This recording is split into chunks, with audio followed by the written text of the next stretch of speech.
Hey everybody, it's Tony with 3D Lock Sport here again. It's been a while since I've done a video on my universal lock holder. So I thought I would just do a follow-up because since the launch of this product, I have released a bunch of new inserts for it. So I thought I'd go over some of the new inserts I've released for it. If you're not familiar with it, this is the universal lock holder. This is the main shell of it. It's got the faceplate that holds the lock in place, the main body, and then on the back you can unscrew this.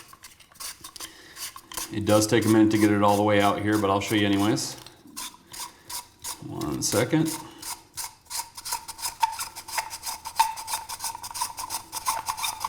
So the square rectangular part here is the main body, and in the back is the plug. And the plug screws in and out, and the purpose of this is to stop the lock from falling out the back end of the body. So originally, the locks I believe I released with were the kick cylinder, the Euro cylinder, the SFIC, and I believe the Mortise, if I remember correctly.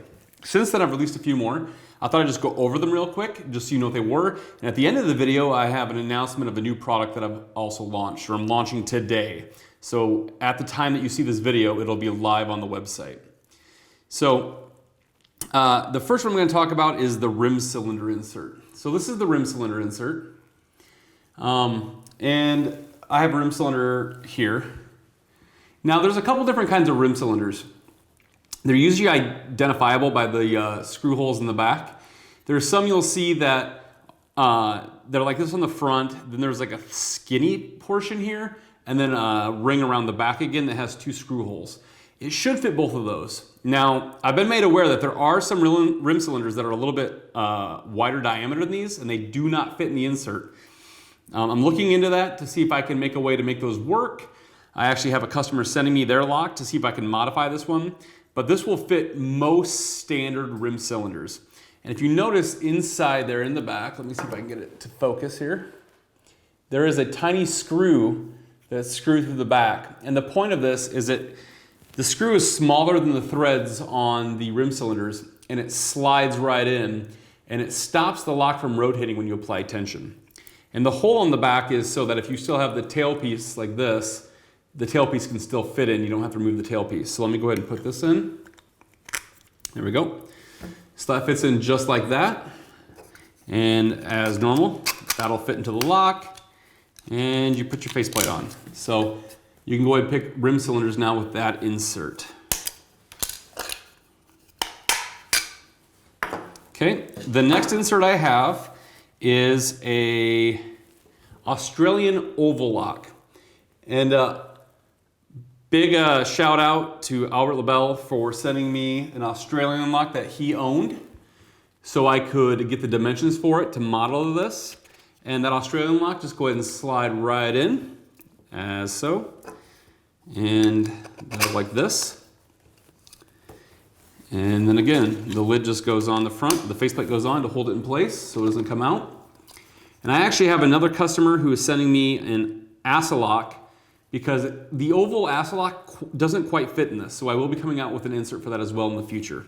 So that is the Australian oval lock.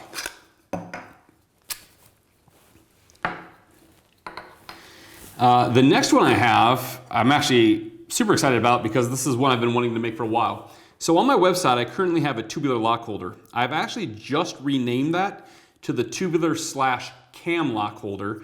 And if you look at it, it's like a super mini version of this, and it's got a round circle with two flat sides on it. I had another customer who ordered it, and he said it worked perfect for almost all of his cam locks. So it actually works with small cam locks as well. But this tubular insert is made specifically for this type of tubular lock, which is pretty common. So pretty much all you do on this is you have the round circle, and then you have this little cutout here, and that's for this piece right here to go up into and lock itself in. So you put this in like this, get it to snap into place, and there it is, it's snapped into place now. And you can see that little piece just pops up in that little square right there. And then this can just go in like so. And you put the faceplate on if you want to, and you can go ahead and pick and decode that tubular lock. And the cool part is, I don't have the key with me right now, but the easy way to get it out, put the key in if you have it, twist and push, and it'll come out. If you don't have a key, just take a lock pick or something that you don't really care about, a cheap one of your lock picks, and you can just depress this and then push it out the back end is the easiest way to get it out because it's ramped and sloped. So that's the tubular lock insert for the round tubular locks. The next one I've had a lot of requests for, and there was a reason I didn't get it out yet, and that's for a mini kick cylinder. And by mini kick cylinder, I mean the little kicks that come inside your padlock. So any recuable padlock like a standard American lock, a Master 911, a Mako lock, or a pack lock, they all come with this little like kick cylinder for them. Now, I originally didn't want to build one because I'm like, well, it's gonna probably be inside a padlock. What do you need an insert for? Just use the padlock. But a lot of people said they would really prefer to have one because it makes it easier when they're learning on these to disassemble and progressively pin them if they'd like. And they wanted to have a lock holder for it. So the problem we run into here is this is the insert I made for that. And if you put this in here, it fits perfectly, but the one major issue we have is if I push this all the way in, it's not perfect. So let me show you what happens. I'm gonna go ahead and put the plug in the back of the insert here. I'm gonna screw it all the way to the front here.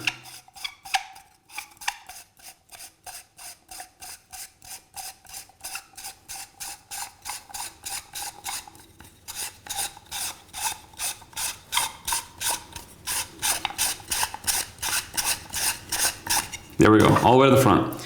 Now if I take this insert and put it in, okay, and then I insert this lock, you'll see what happens. It goes down below the flush level. So that's gonna be really hard to pick. The thing is I took apart a bunch of my recuable padlocks like this, and each one of these cores was a different length. The Mako was different from the pack lock, which was different from the master lock, so on and so forth. They all had a different length, but no length was different more than 6 millimeters. So what I did is for this core, I designed this back plate. Now this back plate still allows tail pieces to go through if your lock so happens to have a tail piece, probably not on a padlock. And what it has is the 6 millimeter riser on it. So when you insert your lock in like this, what you do is you take your riser plate and you put it on the back just like this. Okay, now it doesn't stay by itself, but once you get into the system, it stays, once you get into the body. So what you do is I put it face down like this, I take the whole body and put it over like this. Now you can see it protrudes because that 6 millimeters is too long and it pushes the lock out. So all we do is unscrew the plug in the back till we get to flush, like that. We go ahead and put the faceplate on, and then we tighten it back up very slowly and very softly till it stops. And now you have your lock sticking out of the core, and it'll hold your mini kick cylinders out of your padlocks. That core, that back piece, that back plate was super important to this to make it work. And I wanted to design it as simple as possible. So that's now available as well, the mini kick cylinder. So for all of if you want to take your cores out of your padlocks. So when you order this, it'll actually come in 2 pieces. You'll get your main insert, and then you'll get the back plate for it as well. And then the last one has been a massively requested one. So one of the first products I ever launched, which I don't have with me right now, is the double-ended deadbolt holder. And that was meant for these types of deadbolts, specifically like the Kwiksets or the Schlage, where one end had the holes in it for these long bolts to go through the door, and they would screw into the back of the other side of the deadbolt. So it would be retaining with the screws on the inside. And that's what the deadbolt holder did, is it would screw in, and the tension of the screws through this end of the deadbolt would hold this end of the deadbolt in. However, I learned a lot of you guys only have one side of the deadbolt, which makes sense. If you go to a thrift store or a secondhand store and buy deadbolts, you might only get one side. So what I came up with was this insert right here. It's based off the same dimensions of the double-sided deadbolt holder I have, except we pinched these together right here in the middle to leave a smaller gap. so that it would stop rotation, because the tension of the screws on the double deadbolt holder stops that rotation. So if you take either side, either the side that gets screwed into or the ones the screws go through, it'll fit in here. And you just slide the deadbolt in and it goes in. Now, you'll notice it's not 100% flush, but that's okay, and I'll show you why here in a minute. Go ahead and insert into the main lock housing, press it in, and you're good to go. You actually probably don't even need the faceplate. You see it doesn't really come out. It'll stay in there pretty tightly. But if you want to, the faceplate will still work on this if you feel more comfortable putting the faceplate on. And you can still pick the lock just like that. So here is the, let me get this out, there we go. And I'm gonna put the one with the screws in, the screw holes in it, so you see that they both fit in no matter which side of the deadbolt you put in. There you go, they both fit in. So that is all the new inserts I currently have. Like I said, I'm working on a couple more right now. An ASSA one for sure, and then possibly a couple different variations, which I'll come out with soon. So if you stuck around this long, I appreciate it, A. And now you get to see the latest product that I'm talking about. I had a customer reach out to me who had ordered almost all the inserts I have along with the universal lock holder, and he's like, so I have all these inserts just laying around right now. Ooh, let's see here. You know, I have the Euro, I have the Mortise, I have a Kick, I have the SFIC, the tubular, the rim cylinder. Anyways, he's going through all the different ones he has, the Australians, so on and so forth. And I was talking to him, and he goes, what I would really like the ability to do is a way to store all these. And I had been thinking for a while about a way to store these, and I had come up with this large platform with cutouts that these would drop down into. And I showed him my original design, and he goes, you know, that's great, but it's gonna take up a lot of space. I would prefer a smaller option to take up less space. So after talking to him back and forth with email for a while, I came up with a new design. So what I'd like to show you now, what I've recently come up with, is the universal lock holder insert holder.